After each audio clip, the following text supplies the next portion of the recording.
Assalamualaikum warahmatullahi wabarakatuh. Perkenalkan, nama saya Anita Ristiana dari Prodi Ilmu Komunikasi. Ingin menyampaikan materi tentang iman kepada Allah. Secara bahasa, iman berarti percaya. Dan secara istilah, yaitu meyakini dengan hati, mengucapkan dengan lisan, dan mengamalkannya dengan perbuatan. Adapun dalil yang mendasari iman kepada Allah, yaitu dalam Quran Surat Al-Baqarah ayat 43, yang berarti, dan dirikanlah sholat, tunaikanlah zakat, dan rukuklah bersama orang-orang yang rukuk. Lalu juga dalam Quran Surat Al-Baqarah ayat 163, yang berarti, dan Tuhan itu Tuhan yang Maha Esa. Tidak ada Tuhan selain Dia yang Maha Pemurah dan Maha Penyayang. Juga dalam Quran Surat Al-Baqarah ayat 177, kebajikan itu bukanlah menghadapkan wajahmu ke timur ataupun ke barat, melainkan kebajikan itu kepada orang-orang yang beriman kepada Allah, hari kemudian, malaikat-malaikat, nabi-nabi, kitab-kitab, dan memberikan harta yang dicintainya kepada kerabatnya, anak-anak yatim, orang-orang miskin, musafir, orang-orang yang meminta-minta, dan memerdekakan hamba sahaya, mendirikan sholat, menunaikan zakat, dan orang-orang yang menepati janjinya apabila ia berjanji,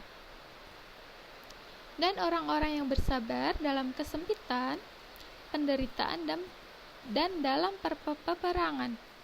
Mereka itulah orang-orang yang benar imannya, dan mereka itulah orang-orang yang bertakwa.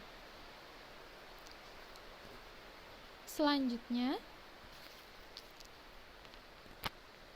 berikut perilaku iman kepada Allah dalam kehidupan sehari-hari, yaitu sholat tepat pada waktunya, menafkahkan rezeki kita kepada orang yang membutuhkan, selalu berbuat kebaikan, menahan amarah, memaafkan orang yang memiliki salah kepada kita ataupun tidak, berkumpul dengan orang-orang yang soleh, serta menjauhi perbuatan maksiat.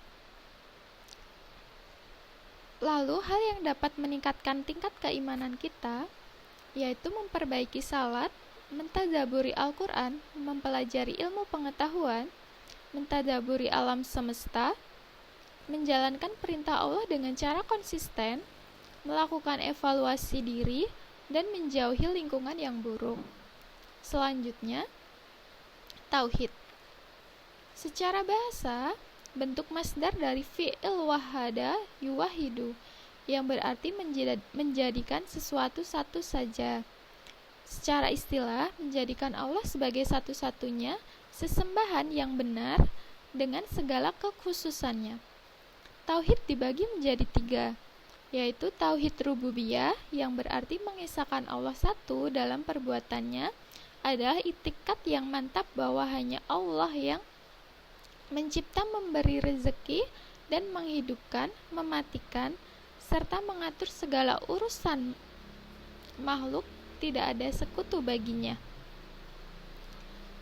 Ada juga dalil yang mendasari tauhid rububiyah, yaitu dalam Quran Surat Al-A'raf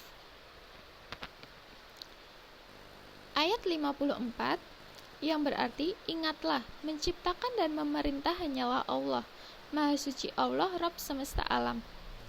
Lalu juga dalam Quran Surat Al-Mu'minun ayat 84-89, yang berarti, kepunyaan siapakah bumi ini dan siapa yang ada padanya? Jika kalian mengetahui, mereka menjawab, kepunyaan Allah. Maka apakah kalian tidak mengingat siapakah yang mempunyai langit yang 7 dan mempunyai arsy yang besar? Mereka menjawab, kepunyaan Allah. Maka kenapa kalian tidak bertakwa? Siapakah yang di tangannya berada kekuasaan atas segala sesuatu, sedang Dia melindungi, tetapi tidak ada yang dapat dilindungi dari azabnya? Jika kalian mengetahui. Mereka menjawab, kepunyaan Allah. Kalau demikian, maka mengapa kalian masih tertipu? Lalu yang kedua, tauhid uluhiyah, yang berarti mengesahkan Allah satu dalam peribadatan hamba kepadanya, yaitu hanya kepada Allah saja, baik dalam cinta, takut, berharap serta ikhlas, sholat, haji, jihad, menuntut ilmu, dan ibadah lainnya. Dalil yang mendasari tauhid uluhiyah yaitu dalam Quran surat Az-Zumar ayat 14-15 yang berarti hanya Allah saja yang aku sembah dengan memurnikan ketaatan kepadanya dalam menjalankan agama. Maka sembahlah oleh kalian hai orang-orang yang musyrik apa yang kamu kehendaki selain Dia. Lalu yang ketiga, tauhid asma wa sifat yang berarti mengesahkan Allah satu dalam nama-nama dan sifatnya. Keimanan yang mantap terhadap nama-nama Allah dan sifat-sifatnya yang ditetapkan dalam Al-Quran dan As-Sunnah. Dalil yang mendasari tauhid asma wa sifat yaitu dalam Quran surat At-Toha ayat 8. Dialah Allah, tidak ada ilah yang berhak disembah melainkan Dia. Dia yang mempunyai asmaul husna, nama-nama yang terbaik. Lalu juga dalam Quran surat Maryam ayat 65. Dialah Rob langit dan bumi dan apa-apa yang di antara keduanya, maka sembahlah Dia dan berteguh hatilah dalam beribadah kepadanya. Apakah engkau mengetahui ada seseorang yang sama dengan Dia? Adapun pokok-pokok keimanan kepada Allah satu yang harus dijadikan keyakinan oleh makhluk dalam menetapkan keimanannya. Seorang hamba Allah harus meyakini Rabbaniyah, yaitu agar menjadi pembeda dengan orang-orang yang tidak menetapkan Allah sebagai perbuatan Allah satu. Lalu seorang hamba harus meyakini Wahdaniyah, yaitu untuk membedakan dengan orang-orang yang meyakini Allah tetapi masih musyrik dan juga mengakui Allah lain dengan menyekutukannya dalam beribadah. Lalu meyakini bahwa Allah disifati dengan sifat-sifat yang tidak boleh tidak seperti ilmu, kekuasaan, kebijaksanaan, dan sifat-sifat lainnya dalam kitab. Dengan memahami 3 bagian tauhid ini, seorang muslim memiliki tolak ukur yang kuat dan mudah tentang tauhid. Apakah ia sudah menauhidkan Allah dan atau belum? Sekian dari saya, terima kasih.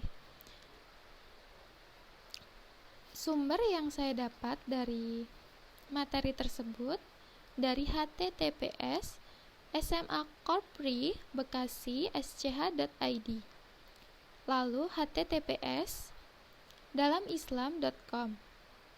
Yang ketiga https dppai.uii.ac.id. Terima kasih.